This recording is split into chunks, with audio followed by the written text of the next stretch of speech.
e era um apartamento nosso. E nós tínhamos mudado para uma outra casa.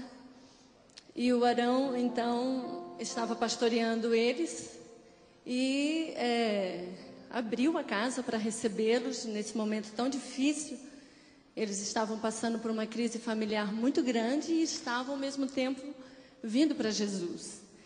E o Arão, como uma característica muito forte de pastor, nós tínhamos, e eles foram, moraram, usufruíram. Para vocês foi receber e para nós foi plantar. E plantar sempre é melhor do que colher, né? Porque colher, a gente tem a alegria de desfrutar do fruto, mas o plantio, quando você tem plantio, você já tem o fruto estabelecido, porque você tem a semente. E glória a Deus por isso, glória a Deus que o Senhor nos deu graça para lhes abençoar. Vocês são um casal de êxito no ministério.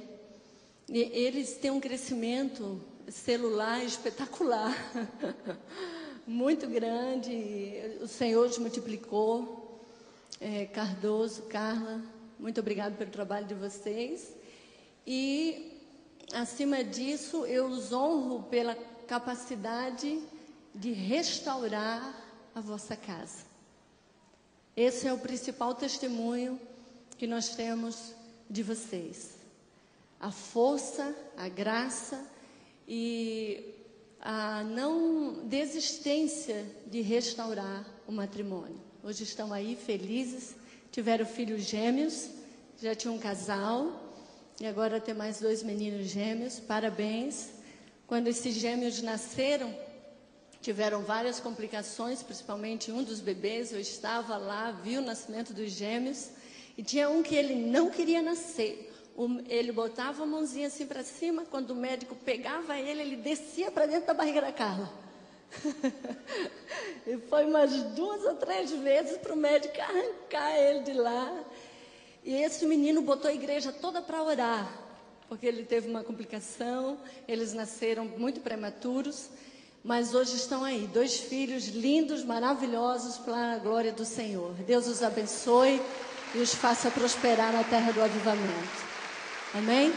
Obrigado, igreja. Pode tomar assento. Eu quero falar da satisfação à igreja do meu amado e honroso marido, que não está aqui, está em Atlanta, consolidando a igreja lá e também empossando os pastores Bob e Socorro, que vão estar tomando a presidência da igreja do Mir em Atlanta e vão estar pastoreando. E eles estão sendo ordenados bispos lá. A Socorro, pastora Socorro, antes de sair de Manaus, na semana passada, o apóstolo Renê ungiu ela na casa dela mesmo, bispa, e Arão então foi para empossá-los lá e está nesse tempo lá. Muita gente tem perguntado, então ele está nessa missão, uma missão que nos doeu bastante, desde final de janeiro, quando perdemos aquele casal de pastores, Júnior, Adriana e a sua filha, mas Deus tem dado graça, a igreja tem superado e precisamos tocar a vida porque o Senhor decidiu levá-los, né?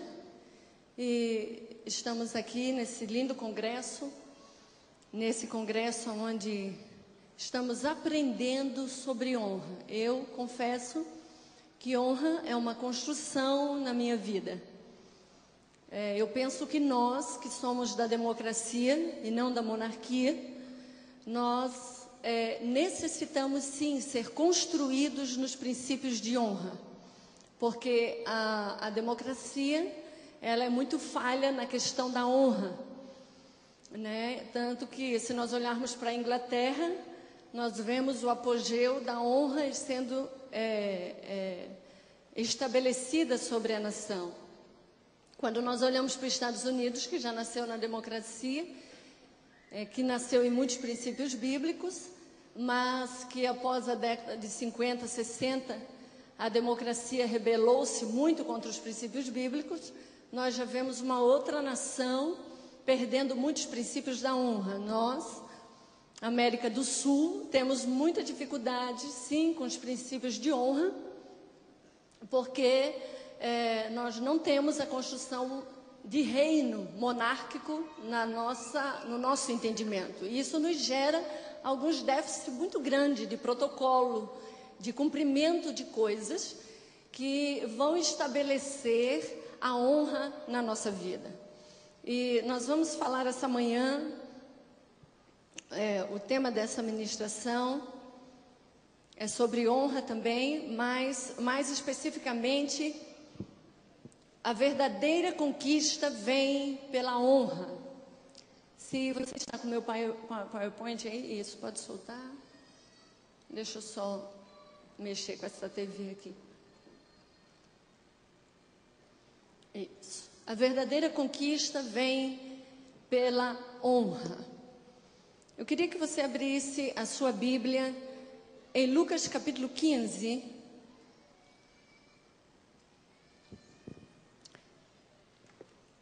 Lucas capítulo 15, a partir do verso 11. Vamos ler, diz assim: disse-lhe mais, certo homem tinha 2 filhos. Aqui Jesus está falando de coisas perdidas, né? Já tinha falado da dracma, e agora ele vai e conta a história de um pai que perde um filho. E diz assim: certo homem tinha 2 filhos. Verso 12, o mais moço deles tinha o pai.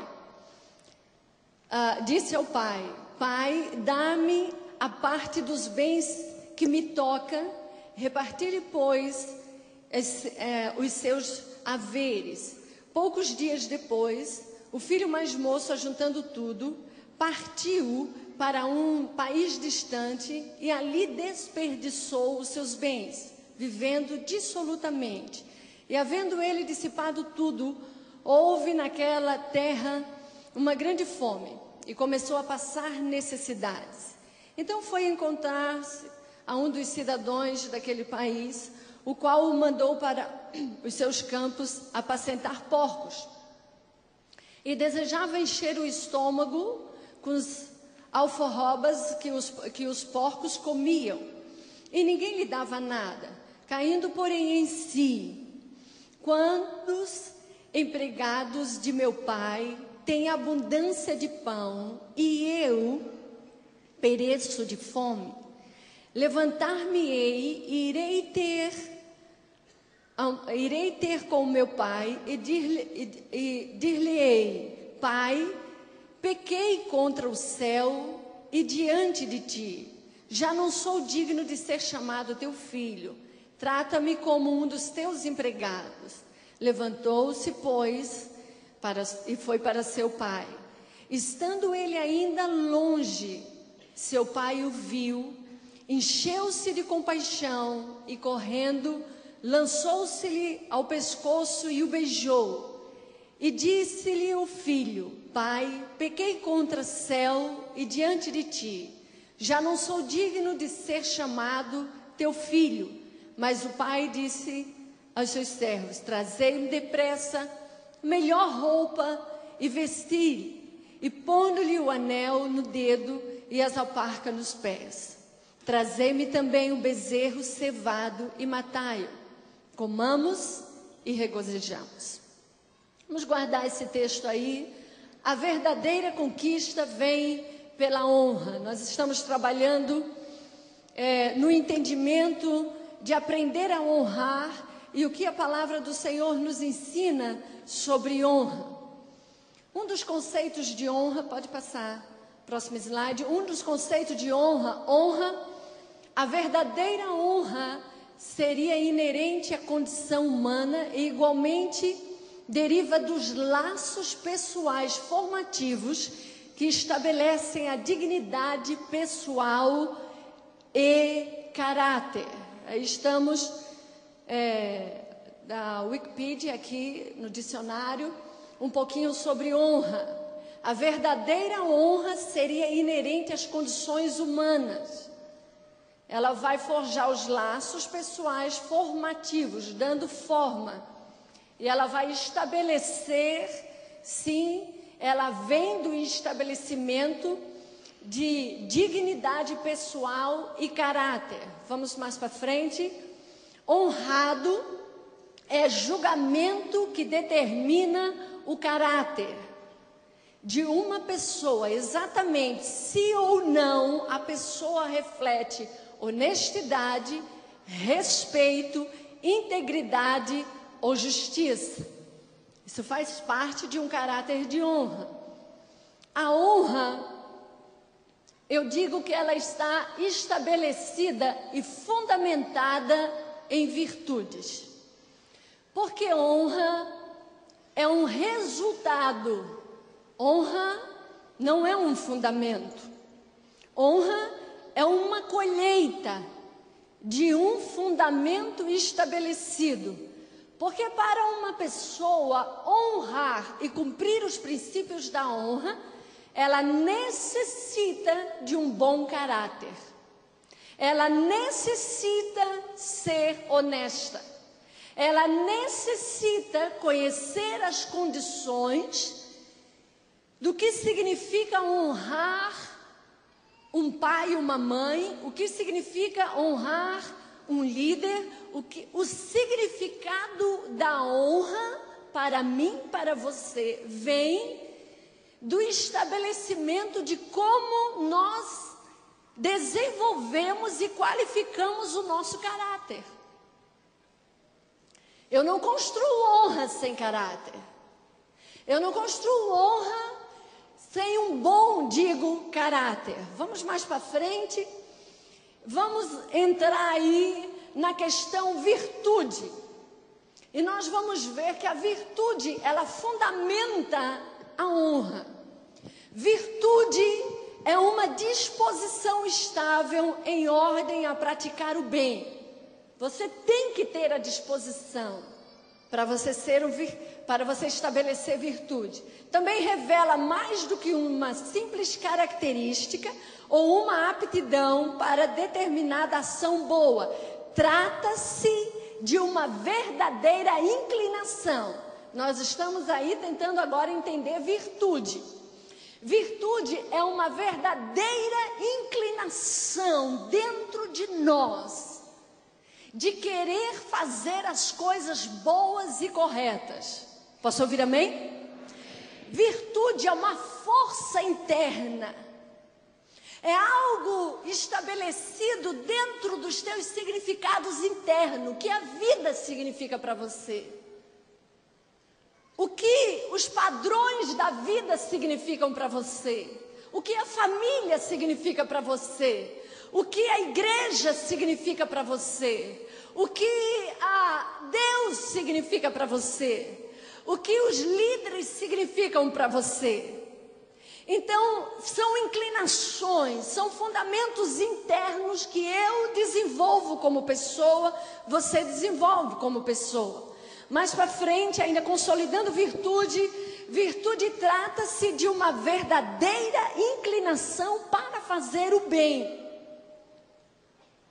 Por isso que se você não estabelecer as virtudes, você não vai conseguir desfrutar de honra e estabelecer a honra. Aristóteles disse, vai um pouquinho mais para frente aí no slide, próximo.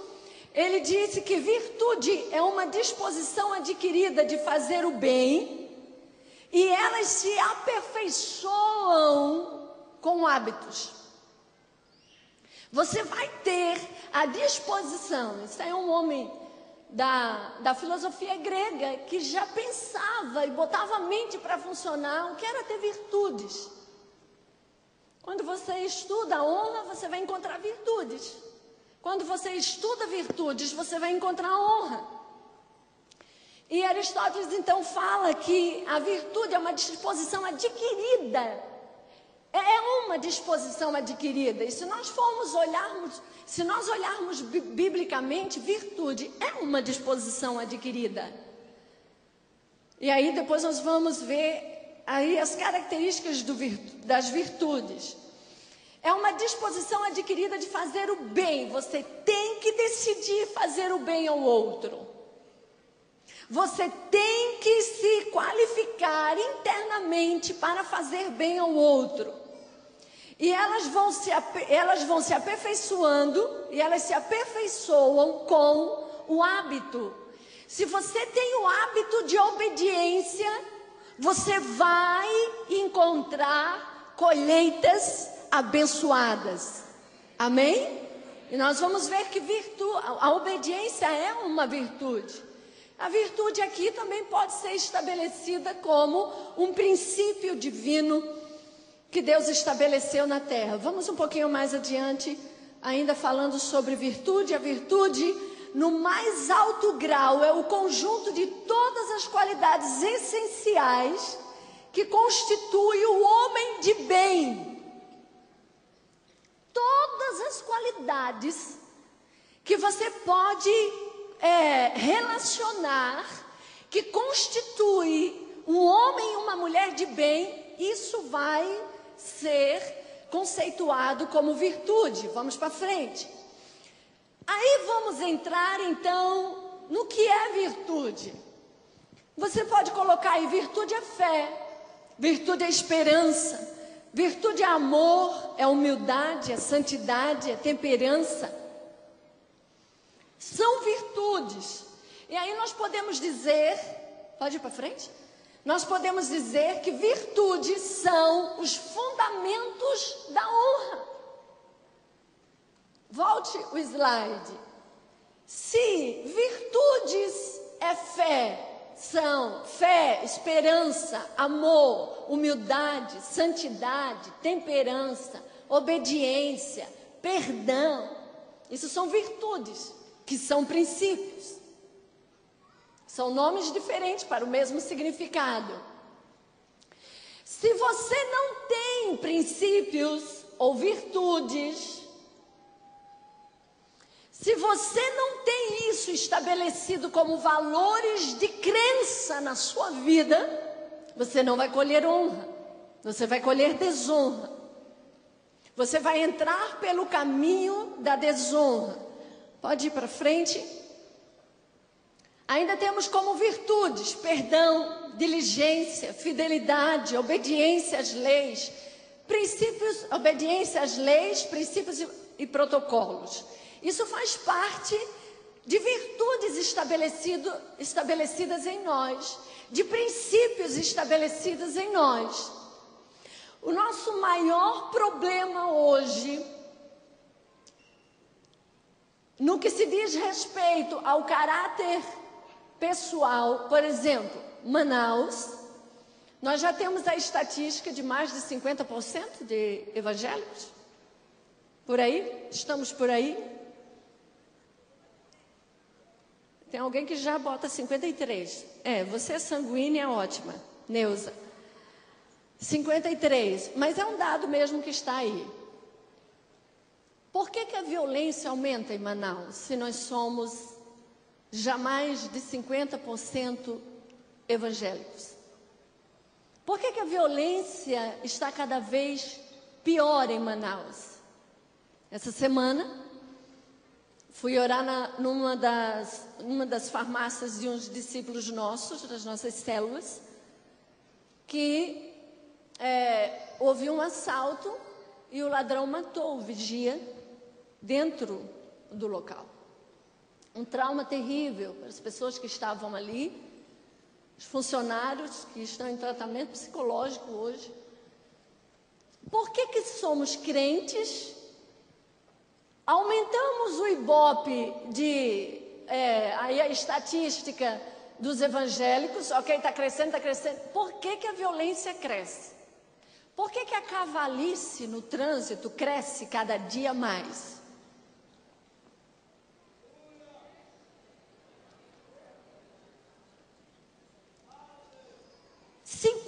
% do nosso trânsito é crente. É ou não é? É ou não é? Se temos a estatística de que Manaus tem mais de 50% de crentes, temos mais de 50% de crentes no trânsito. E não estamos fazendo diferença nenhuma.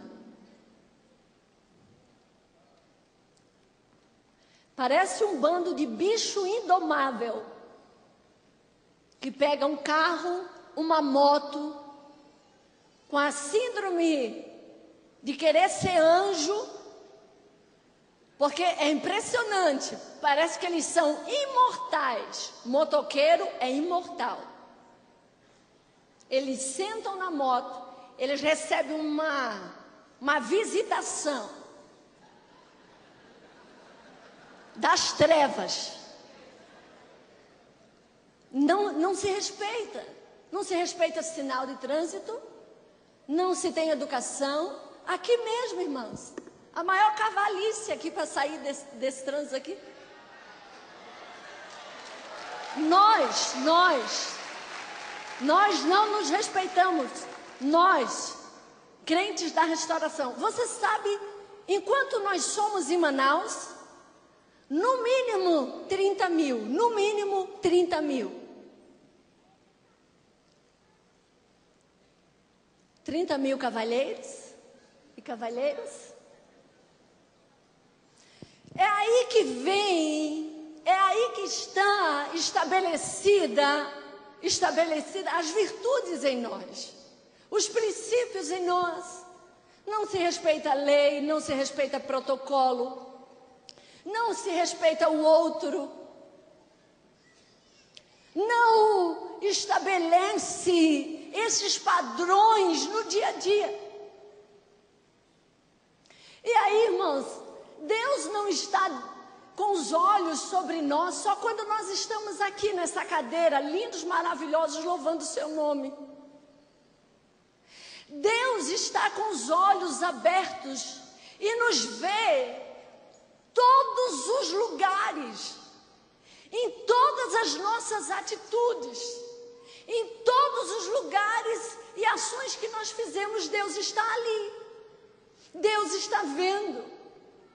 E o momento de Deus estabelecer a honra, ou de se abrir o caminho de honra, você não colhe, porque a dificuldade de plantar no dia a dia esses princípios são muito grandes. Se falarmos de fidelidade, hoje, o caráter abusivo da igreja, de não respeitar os princípios da palavra, é às vezes nojento. Vou lhes dar um exemplo. Eu sou pastora e cuido de ovelha. E eu não estou falando do que eu ouvi falar, eu estou falando do que eu trato. Como que uma pessoa está dentro de uma igreja 5 anos, passa por vários encontros, tem ensinamento, porque restauração aqui, meu irmão, é uma escola, é impressionante.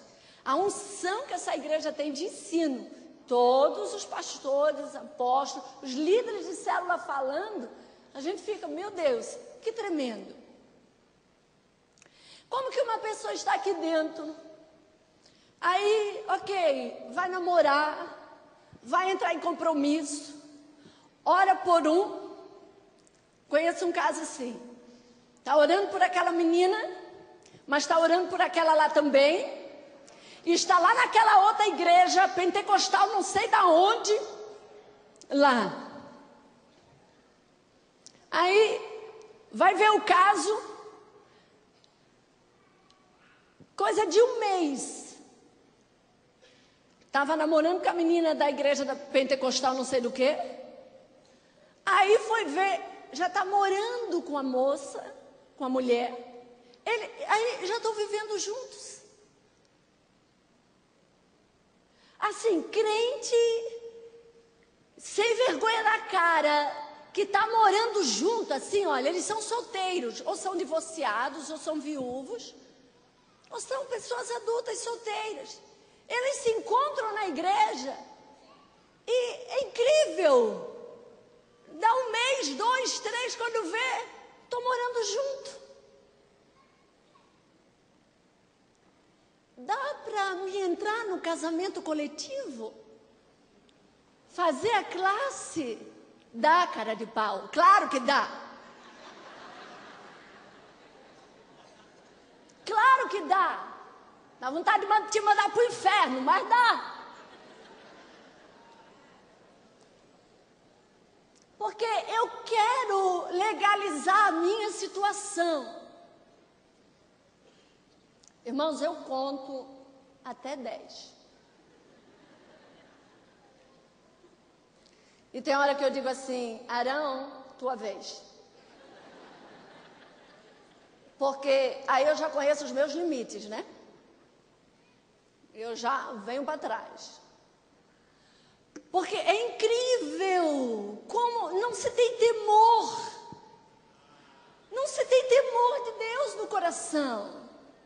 É assim, eu estou com os meus hormônios à flor da pele, eu vou descarregar eles e depois eu vou ver como é que eu me arrumo biblicamente. Aí você adquire maldição, você traz maldição para a sua vida, para a igreja, para a célula e para Manaus. Porque você é um cidadão, você faz parte do corpo de uma igreja. E quando você anda por esses caminhos ou por outros que são caminhos que não são divinos, você amaldiçoa você amaldiçoa a sua célula, você amaldiçoa a igreja. Você traz peso, você traz carga, você traz opressão, porque entra o pecado. E aonde entra o pecado, entra o quê? A desonra. E aí, irmão, se não tem temor a Deus, como você vai honrar a Deus?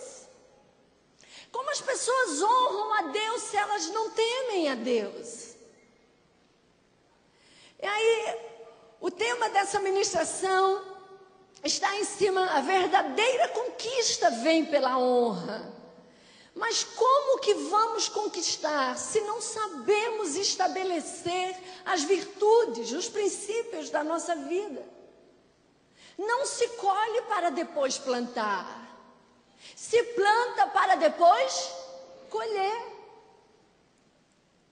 Você planta uma semente, você vê crescer uma árvore. Você tem que plantar as sementes dos princípios, das virtudes, para você colher o fruto depois. Senão não vai ter fruto. O prazer e a mente que nós temos hoje, de tudo fácil, de tudo rápido, leva muitas pessoas a pecarem. E aí eu quero mencionar aqui que nós podemos ter uma conquista totalmente destruída se nós não aplicarmos as virtudes que estão aí estabelecidas. Vamos mais para frente no slide. Se a conquista for perdida, como recuperá-la? Como? Se nós perdemos a conquista pela desonra, pela falta de princípios estabelecidos em nós, pela falta de temor ao Senhor, como nós vamos recuperar isso? Nós abrimos lendo um texto de Lucas 15, 21, que Jesus começa a falar sobre as coisas perdidas. Quantos de nós já perdemos coisas no reino porque nós não estabelecemos os princípios, logo nós não vimos a honra e o caminho da bênção sobre a nossa vida? E aí, lendo sobre Lucas capítulo 15, nós vamos ver a história deste rapaz que tinha todo o direito de sair de casa, de pegar a sua herança, de sair de casa. O problema dele não foi pegar a herança e sair de casa. O pai deu a herança, ele saiu de casa. O problema foi o caminho que ele fez quando ele saiu. E aí mostra que ele não estava saudável, não, maduro para ter saído. Muitos de nós queremos ter níveis de liberdade que nós não temos maturidade para administrá-lo. Mas, ok, ele decidiu sair. Quando ele saiu, ele pegou todo o dinheiro e foi para um país desfrutar de toda a sua riqueza. E ele procurou desfrutar das suas riquezas em caminhos profanos. É aí que entra a desonra, é aí que entra o bom ou mau caráter. O que você vai fazer com a sua herança? O que você vai fazer com a sua vida no planeta Terra? Você vai gastar a sua vida na prostituição, no roubo, na mentira, na imoralidade, nas feitiçarias? O que você faz de você mesmo? Quem é você? Você não teme, você não valoriza. Às vezes nós não valorizamos nem a nós mesmos, que dirá a Deus que não vemos. Quando nós não temos a capacidade de olhar para nós e dizer quem eu sou e o que eu quero ser, e estabelecer princípios dentro de mim, independente do outro. O outro é o outro plano. O você é a coisa mais importante que precisa ser estabelecida, olhada.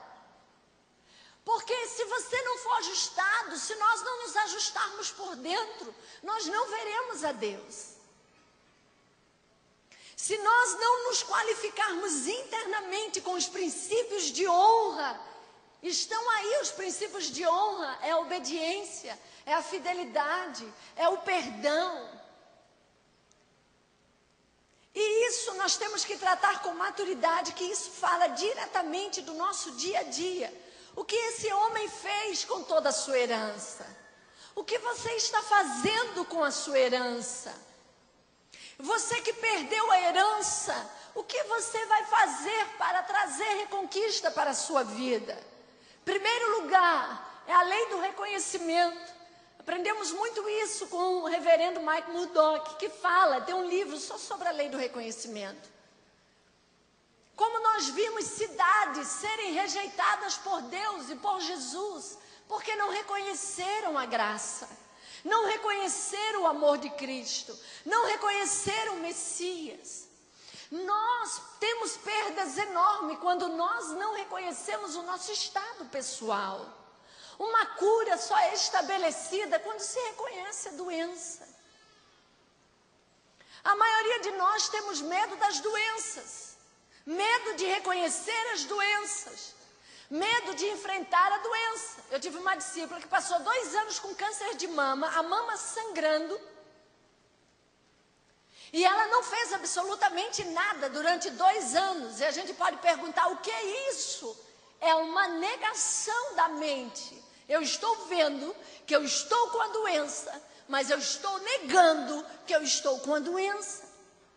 Quando nós confessamos fé em cima de uma situação caótica, nós não precisamos negar aquilo, porque aquilo existe. A fé não é uma negação do que existe. A fé é uma ação do que você crer no sobrenatural de Deus sobre aquilo que está existindo. A fé não é uma negação da existência de um problema. Não adianta você negar o problema.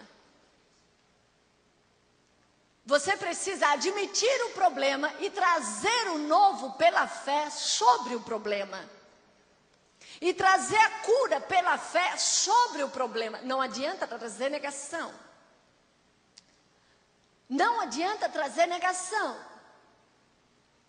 Essa discípula fez óbito 6 anos depois, por causa da negação.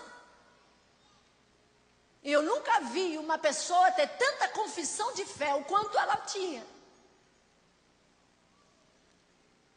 Adiantou? Não adiantou. O problema estava na fé? Não. Ela não se tratou como deveria. Ou Deus não queria curá-la. Porque a soberania de Deus é acima da fé. Existe uma coisa que é acima da fé, a soberania de Deus. E às vezes Deus olha a nossa fé e diz assim: seja feita conforme a tua fé. Mas às vezes Deus olha a nossa fé: parabéns pela sua fé, mas a minha vontade prevalece. É assim que funciona. Não adianta nem chorar, porque é assim que funciona.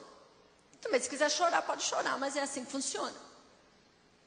Então, essa disposição que nós temos dentro de nós, de nos negarmos, de não nos admitirmos, de não reconhecer os nossos problemas, o maior problema da nossa vida se chama autorreconhecimento das nossas misérias. Esse é um dos maiores problemas, mas esse filho, embora ele foi desgovernado com a herança que ele tinha, mas ele teve a condição de, no fundo do poço, reconhecer que ele era um coitado miserável, que tinha servos na casa do pai, que se alimentavam melhor do que ele, porque a miséria chegou naquele país, a crise financeira chegou lá, e como ele era alicerçado nas finanças, quando chega a crise financeira, vai tudo embora. Então a gente precisa se alicerçar nas coisas corretas, porque quando as crises chegam e nós estamos alicerçados na rocha, a Bíblia diz que no tempo de escassez o justo não passará necessidade, mas o tempo de escassez existe. Existe. Então o filho pródigo, ele teve essa capacidade interna de se levantar e reconhecer que ele precisava voltar na casa do pai, porque a casa do pai tinha comida melhor do que lá com os porcos. Vamos para frente. A virtude, qual a virtude desse filho diante da perda de tudo que ele possuía? Primeiro, próximo slide. Ele reconheceu que ele tinha errado, que ele tinha pecado, que ele tinha falhado. Ele disse: eu vou para a casa do meu pai, eu vou dizer assim para o meu pai: pai, eu pequei contra ti. Isso é importante quando nós estamos numa grande perda e estamos dispostos a reconstruir, a ser restituídos da perda. Tem que ter reconhecimento. Segundo lugar, tem que ter humildade. Humildade é o único solo a qual, aí tem que mudar, né? A qual a graça germina. Faltando um R aí no germina. A qual a graça germina. A qual a graça frutifica. Se você não for humilde, se eu não for humilde, a graça não poderá crescer em mim. A graça de Cristo, o amor de Cristo. Então, quando ele foi para o Pai, ele já foi com a decisão de se humilhar, porque ele precisava reconstruir o caminho dele. Você está fazendo uma rota de reconstituição ou de reconstrução, você precisa entender que nessa rota tem humilhação. Humilhação causa dor, humilhação causa desconforto. E humilhação é uma química, é um remédio muito doloroso, que quando chega no orgulho, dói profundamente os nossos alicerces humanos. Ninguém está livre disso aqui. Todos nós que nascemos nesse planeta, criação de Deus, homem, todos nós vamos nos encontrar com humilhação. Humilhação é um remédio doloroso, que quando cai na existência humana, acolchoada de orgulho, avolumada com orgulho, ou então só com um pouquinho de orgulho, dói. Sabe, hoje nós temos um Metrolate que ele não dói mais, né? Mas eu me lembro das minhas raladas de joelho. Eu uma vez caí um tombo tão grande. que do joelho até embaixo da perna desceu, rasgou tudo. Menina brincando, correndo, brincando de pegar com os outros meninos, eu caí e pegou numa parte assim, numa terra bem seca e levou a parte da minha perna. Minha avó lavou aquele negócio, conversou comigo, disse que ia ficar tudo bem, e eu chorando muito. Aí ela disse assim, pegou o Metrolate e disse assim, eu amo você, e pá! Irmãos, o amor doído.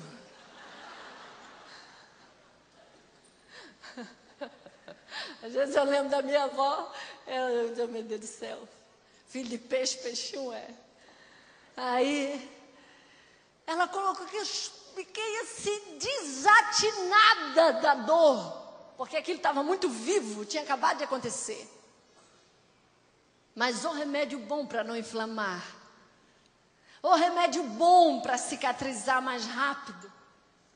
Assim é quando vem a humilhação. Por exemplo, nós queremos ser humildes, mas não queremos passar por... Tem como?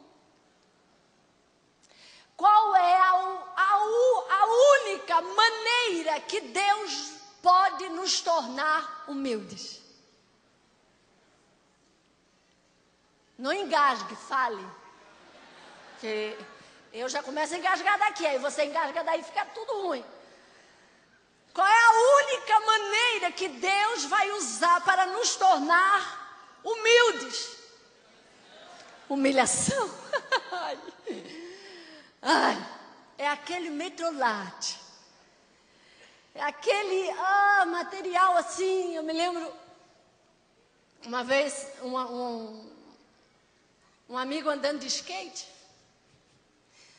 Ele caiu do skate e foi ralando essa parte toda aqui, ralou muito. E eu me lembrei do Metrolate da minha avó.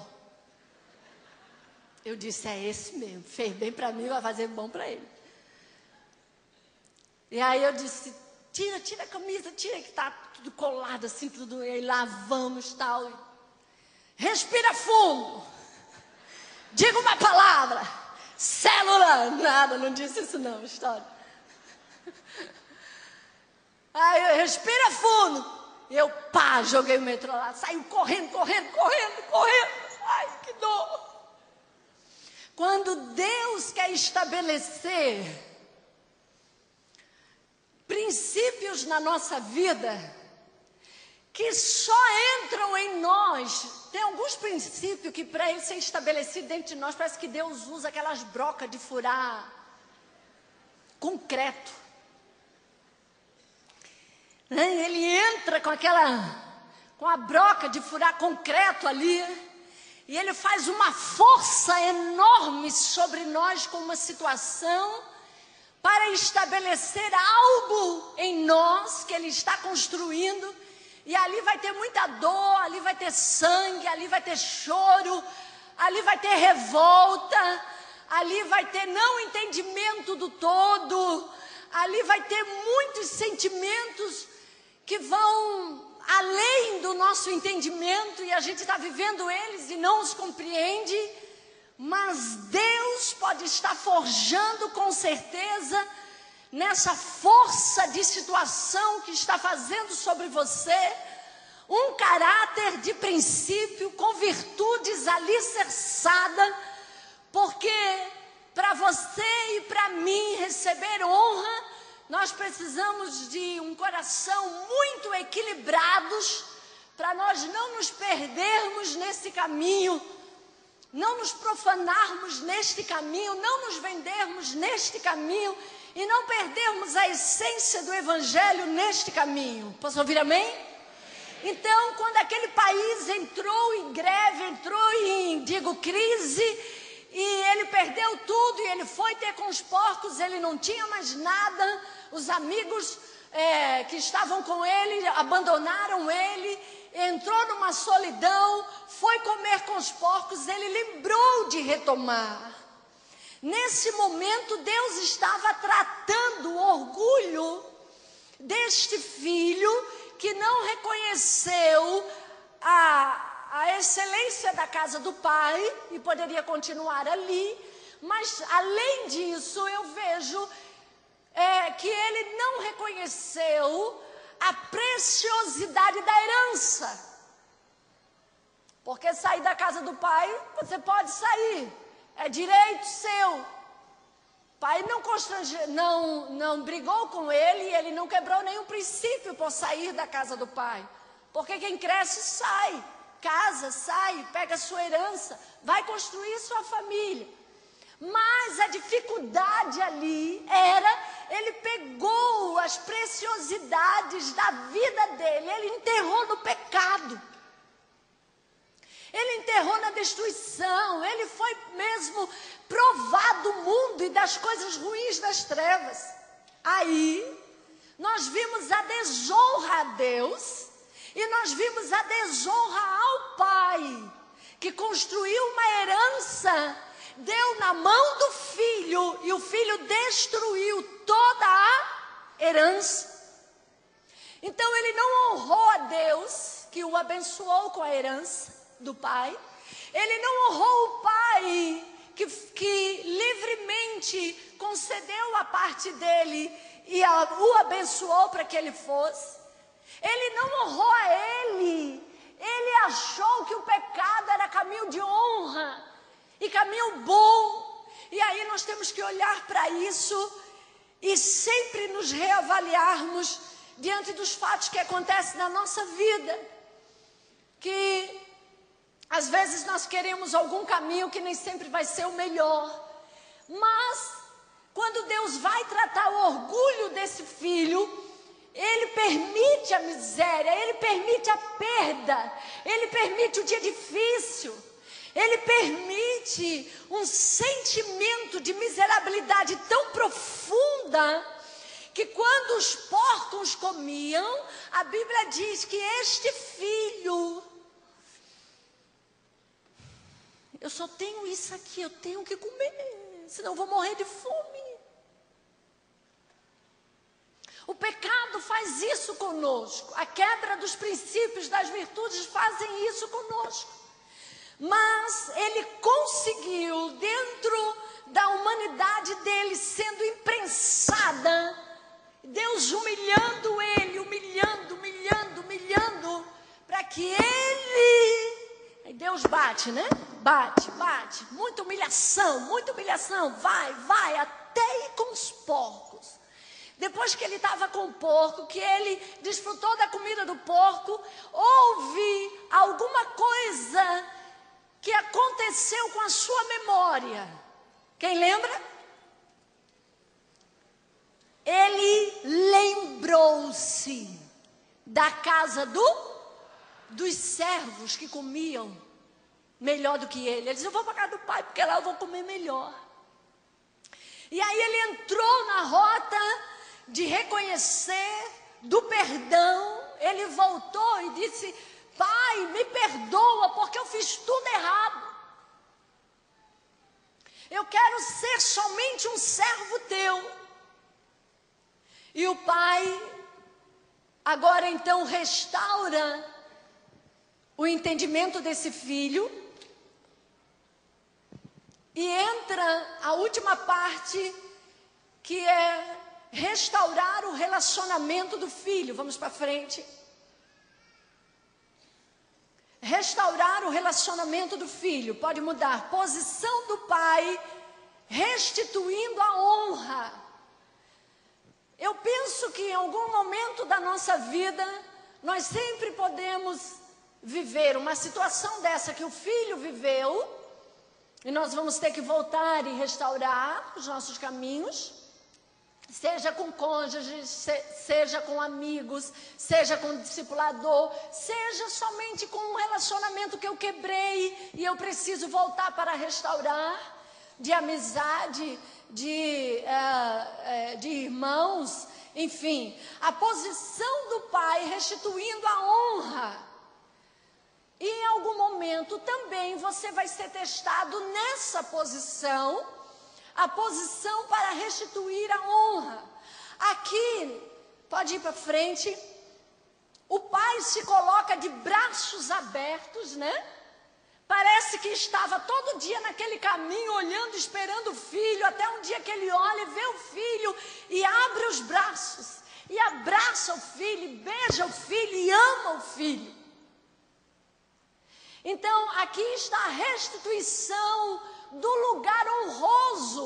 O filho não queria mais o lugar de filho, porque ele já não se sentia mais digno. Quando nós pecamos, a nossa autoimagem, ela vai ser destruída. E nós vamos entrar numa decadência de imagem pessoal, e vamos lá para o sentimento de não sermos mais dignos das coisas. E aí vai entrar a restauração e restituição disso. Os braços abertos. O pai abraça, o pai beija, vem meu filho. O filho diz, não pai, me perdoa, eu só quero ser como um servo. Ele manda chamar os servos, traz as roupas para o filho, dá um anel ao filho, calça o filho e faz uma festa para o filho. Essa é a posição da restituição. Pode passar para frente. Pode passar mais. O pai restitui a credibilidade, restaura a autoestima, faz o filho digno novamente. Aí, irmãos, eu quero me lembrar aqui a primeira noite que o apóstolo René abriu o seminário falando de Adão e Eva. Aquele sentimento de colocar eles atrás da árvore, de medo, de indignidade, de não posso mais me encontrar com o Senhor. Esse sentimento, ele se instalou na nossa vida por causa do pecado da humanidade, a maldição do bem e do mal, o conhecimento que adquirimos do bem e do mal. Hoje nós temos conhecimento do mal. Você conhece o mal e eu conheço o mal. Mas eu também conheço o bem e você também conhece o bem. E é isso aí hoje o nosso esforço diário de manter o bom caráter, estabelecer o princípio. O pai restitui a credibilidade. Quando nós vamos fazer o caminho de sermos restaurados para encontrar o nosso caminho de novo, de dignidade diante de Deus, ou diante de uma situação, nós vamos ter que reconhecer o nosso erro, nós vamos ter que nos humilharmos, nós vamos ter que pedir perdão. E a posição também, se num outro momento da vida eu estou na posição que alguém vem restaurar os seus caminhos comigo, eu preciso fazer como este pai fez, que Jesus deu o exemplo. Eu preciso abrir os braços, eu preciso perdoar, eu preciso beijar, eu preciso construir pontes de dignidade para o outro. Se o outro vem para fazer uma restauração e eu não abro a porta da restituição, como eu posso retratar a imagem de Cristo na minha vida se eu não perdoo? Se a pessoa chega comigo e eu sou indiferente, eu não perdoo, ou eu tenho uma atitude arrogante diante do perdão, dizendo assim, não, eu até te perdoo, mas tem horas, irmãos, que o silêncio é a fala mais poderosa que você pode transmitir a uma situação. Eu li essa frase, não me lembro de quem. Quando ninguém compreende tuas palavras, fique calado. Quando não há compreensão no que você quer dizer, cale-se. Não adianta ficar igual uma matraca. Não adianta ficar exercendo uma força que você quer que a outra tenha de compreensão, que às vezes a outra pessoa não vai ter. Então, às vezes, o silêncio é a coisa mais, é a fala mais profunda que às vezes nós podemos dar à nossa memória para que ela reflita. Se nós vamos ver a história desse pai, Jesus não conta que esse pai foi atrás, foi buscar o filho, fez escarcéu, foi lá na boate, brigou com todo mundo, vai para casa, menino, é isso, é aquilo, não fez nada disso. Por quê? Porque há os limites a serem respeitados. Uma pessoa, quando chega na sua fase adulta, ela chega na sua fase de decisão da vida, a vida inteira. E não se muda na força do braço, se muda no ato de convencimento. Esse é o trabalho do Espírito Santo. Se não houver convencimento, não tem mudança. Não tem mudança, não tem mudança. Por isso, a ação do Espírito Santo, e nós como pastores, líderes, nós temos que sempre orar para que haja ação do Espírito Santo no nosso trabalho, porque se Ele não convence, como vamos alcançar o coração das pessoas? A palavra, ela vai, mas o Espírito Santo toma a palavra e vai dar convencimento. Então, às vezes, o silêncio é a palavra mais poderosa que nós podemos dar para uma pessoa raciocinar nos seus atos. Raciocinar na sua loucura, raciocinar nos seus desvaneios, raciocinar nas suas situações que não quer ouvir ninguém, que não aceita de ninguém, que a palavra não é boa. Dê um silêncio para a pessoa. Ela vai precisar se encontrar, irmãos. Nós somos tão duros às vezes, que é necessário que passemos por algumas situações que nos cause dor, porque a dor, ela tem o poder de mudar mentalidade. Mais do que a alegria. Mais do que a alegria. Mais do que a alegria. Salomão disse que é melhor você estar num velório do que você estar onde? Numa festa. Porque a dor tem o poder de transformar internamente o ser humano. Existe uma exceção. O tolo. O tolo crônico é uma ciência difícil de ser estudada. Muito. Se você for estudar, de vez em quando eu estudo muito tolice, porque não se adquire sabedoria se você não deixar de ser tolo. Aí, eu vou estudar tolice. Tem um tipo de tolice, que é o tolo crônico, que Provérbios diz assim, olha, se você andar com esse tolo, você vai se tornar um dele.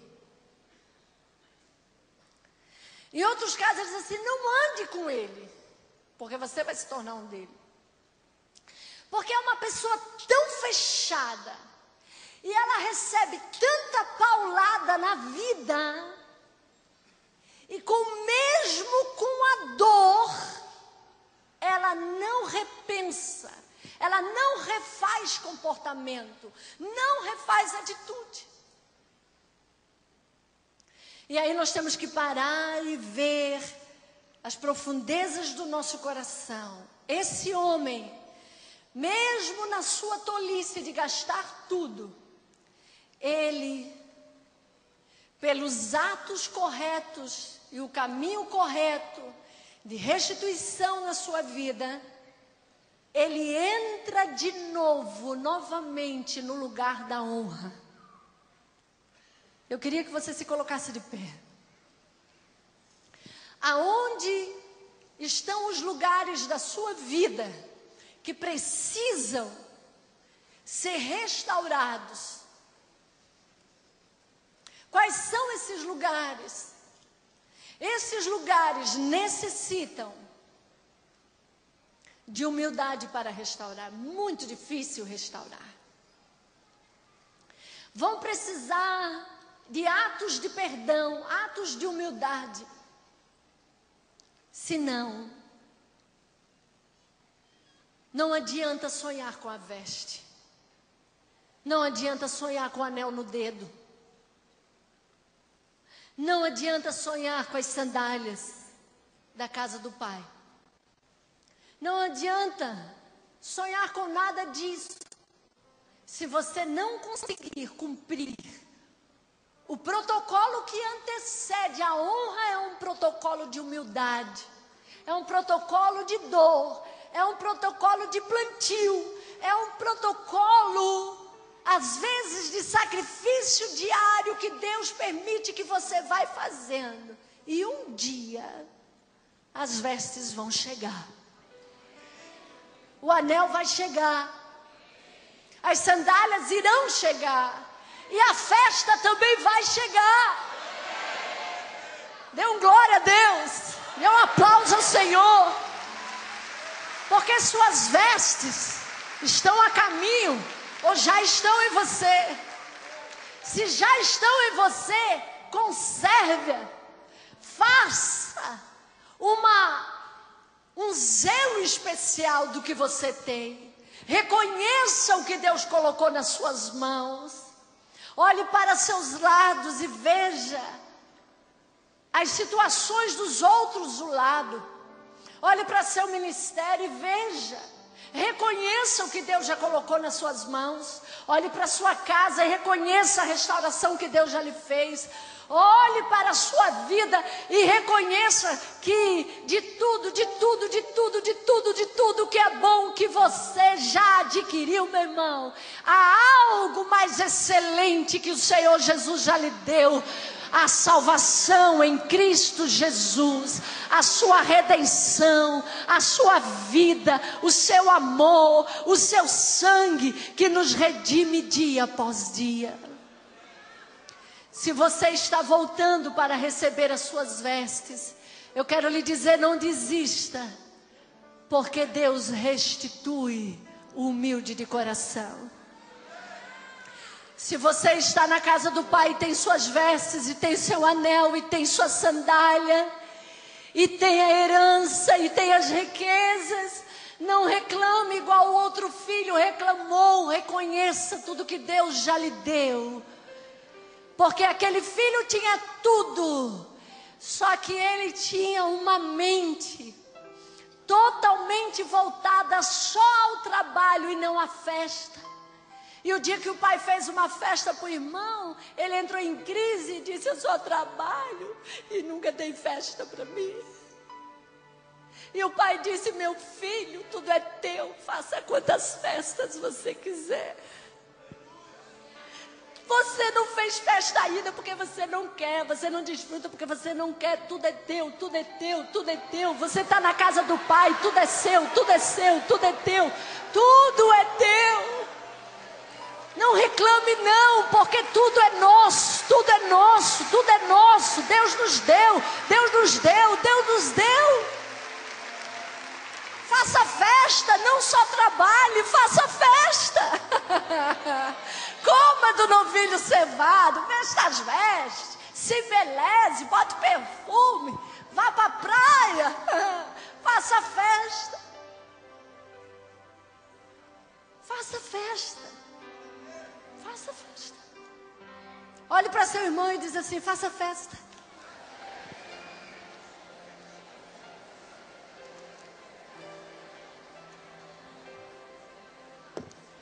Quem não festeja pode matar o pai. Festeja a casa do Pai. Nós temos algum material aí fora. Temperamento, a arte de lidar com pessoas. casal sólido e de sucesso. Casamento é coisa de gente grande. Se você ainda é menino, não case. No Congresso de Mulheres ainda temos material, o perfil da mulher de honra, falando sobre o espírito de Jezabel, que não se aposta só de mulheres. Inteligência emocional, temos o livro e temos DVD. Se você quiser adquirir também esses materiais, essa casa é rica de conhecimento. Levante sua mão e honre a casa do Pai. Minha palavra para fechar é: faça festa. Porque quem não festeja corre o risco de desonrar o Pai. Coma do novilho, vista-se, alegre-se, descanse, trabalhe, faça tudo. Essa é a casa do seu Pai. Senhor, obrigado por esse tempo. Obrigado pela Tua palavra. Obrigado pelo tempo em que o Senhor está nos ensinando a construir os caminhos de honra na nossa vida, os caminhos de restauração na nossa vida. Abençoa a igreja, os líderes de célula, os pastores, os teus sacerdotes do altar. Nos ensina a andar na tua direção, Senhor, para a glória do teu nome, em nome de Jesus.